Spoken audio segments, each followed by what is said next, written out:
Hello बच्चों, let's see this question. The question says if internuclear distance between chlorine atoms in chlorine molecule is 10 angstrom and between hydrogen atom in hydrogen molecule is 2 angstrom, then calculate the internuclear distance between hydrogen and chlorine. और यहाँ पर मेरा electronegativity दे रखा है hydrogen के लिए 2.1 and chlorine के लिए 3.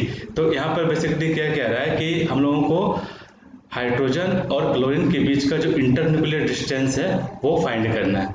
वो क्या करना, फाइंड करना है. तो चलिए फाइंड करते हैं, देखते हैं. तो फर्स्ट ऑफ ऑल हम लोग क्या देखते हैं, यहाँ पर क्या दिया हुआ है, क्लोरीन मोलिक्यूल, यानी कि इस पर क्या है, एक क्लोरीन दूसरे क्लोरीन से कोवलेंटली बंधा हुआ है. तो हम लोग यदि देखें तो देखते हैं तो क्या देखते हैं कि यहाँ पर जो एक क्लोरीन है और दूसरे क्लोरीन मॉलिक्यूल से क्या है, कोवलेंट बॉन्ड के थ्रू बना हुआ है. यानी कि यहाँ से और ये यहाँ इस पॉइंट से क्या हो रहा है, यहाँ पर ये बंधा हुआ आपस में. तो यहाँ से यहाँ तक का जो डिस्टेंस है ना, सुनो क्या कहते हैं, इंटरन्यूक्लियर डिस्टेंस. तो ये इंटरन्यूक्लियर डिस्टेंस यहाँ पर क्या दे रखा है, 10 एंगस्ट्रॉम. यानी कि ये क्या है, यहाँ से यहाँ तक डिस्टेंस को क्या कहते हैं, इंटरन्यूक्लियर डिस्टेंस, यानी कि डी. और हमें पता है कि जो डी बराबर क्या होता है, 2r. यानी कि हम लोग को फर्स्ट रेडियस निकालना रहेगा तो निकल जाएगा डी डिवाइडेड बाई 2, यानी कि 10 divided by 2 equal to 5 angstrom. यानी कि एक क्लोरीन एटम का जो रेडियस होगा वह 5 एंगस्ट्रॉम होगा. क्या होगा, 5 एंगस्ट्रॉम होगा. यहाँ से यहाँ तक का जो रेडियस होगा वो 5 एंगस्ट्रॉम होगा. सिमिलरली हाइड्रोजन मॉलिक्यूल में भी हम लोग क्या करेंगे, हाइड्रोजन एटम का एक रेडियस फाइंड कर लेंगे. सिमिलरली ये भी क्या है, एक इस तरह से ऐड है, तो इसका भी क्या हो जाएगा, क्योंकि यहाँ पर इसका जो डायमीटर दिया हुआ है, इन दी इंटरन्यूक्लियर डिस्टेंस दिया हुआ है वो 2 एंगस्ट्रॉम है. तो इसका जो रेडियस होगा, इसका जो रेडियस हो जाएगा वो कितना हो जाएगा, यहाँ पर 1 एंगस्ट्रॉम है ना. और यहाँ पर इसका क्लोरीन का जो रेडियस हो गया वो मेरा कितना हो गया, 5 एंगस्ट्रॉम. ठीक है.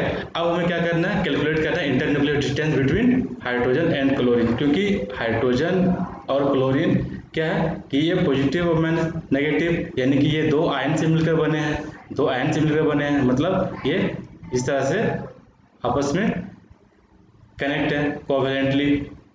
तो इसका हम क्या निकालना है, इंटरन्यूक्लियर डिस्टेंस निकालना है. तो इसके लिए हम क्या करते हैं, फॉर्मूला लिखते हैं. तो इसका यदि हम लोग इंटरन्यूक्लियर डिस्टेंस निकाल लें HCl का, तो क्या होता है, radius of H plus radius of Cl minus 0.9 delta En, यानी कि इलेक्ट्रोनेगेटिविटी डिफरेंस. तो अब यहाँ पर हम लोग निकाल रहे हैं. तो यहाँ पर जो हम लोगों ने पहले निकाल रखा है रेडियस ऑफ H कितना है, यहाँ पे 1 है. फिर प्लस रेडियस ऑफ क्लोरीन कितना है, यहाँ पे 5 एंगस्ट्रॉम है, 5 माइनस 0.9 इंटू इलेक्ट्रोनेगेटिविटी डिफरेंस यहाँ पे कितना दे रखा है, क्लोरीन का 3 और हाइड्रोजन का 2.1, यानी कि इसका जो इलेक्ट्रोनेगेटिव डिफरेंस क्या हो गया, 0.9.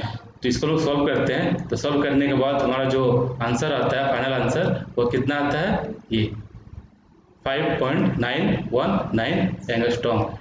ये मेरा क्या होगा, फाइनल आंसर होगा. तो यहाँ पे मेरा क्या है, ऑप्शन ए मेरा जो है करेक्ट आंसर है. Hope you understood it well. Best of luck.